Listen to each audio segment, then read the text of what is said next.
গঙ্গাসাগরে এক গৃহস্থের পুকুর থেকে উদ্ধার একটি সামুদ্রিক বড় কচ্ছপ। খবর পেয়ে গঙ্গাসাগরে কোস্টাল থানা বন দপ্তরের কর্মীরা যৌথ অভিযান চালিয়ে গতকাল রাত 12টা নাগাদ গঙ্গাসাগরের বাগবাজারের নারায়ণী আবাদ থেকে একটি বড় সামুদ্রিক কচ্ছপ উদ্ধার করে গঙ্গাসাগর কোস্টাল থানা বন দপ্তরের কর্মীরা। প্রাথমিকভাবে পুলিশের অনুমান কেউ না কেউ এই সামুদ্রিক কচ্ছপটাকে ধরে এনে পুকুরে রেখেছিল। তবে গোপন সূত্রে খবর পেয়ে পুলিশ পৌঁছে উদ্ধার করে রীতিমতো খুশি গ্রামের মানুষজন।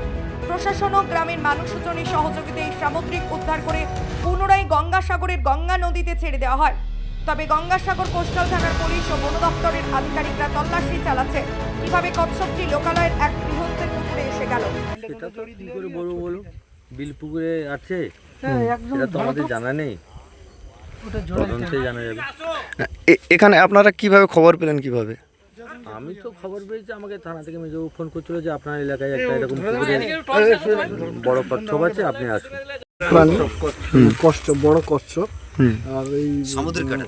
হ্যাঁ, আমার নারায়ণীবাদ গ্রাম নিবাসী সুধাংশু ডিঙ্গালের বাড়িতে তার পুকুরে পাওয়া গেল, কিন্তু প্রশাসন এবং পঞ্চায়েত বন দপ্তর বা পঞ্চায়েতের ডিপার্টমেন্টে পঞ্চায়েতের সদস্য এখানে উপস্থিত, তারা সবাই থেকে আমার প্রশাসনের হাতে তুলে দিচ্ছে।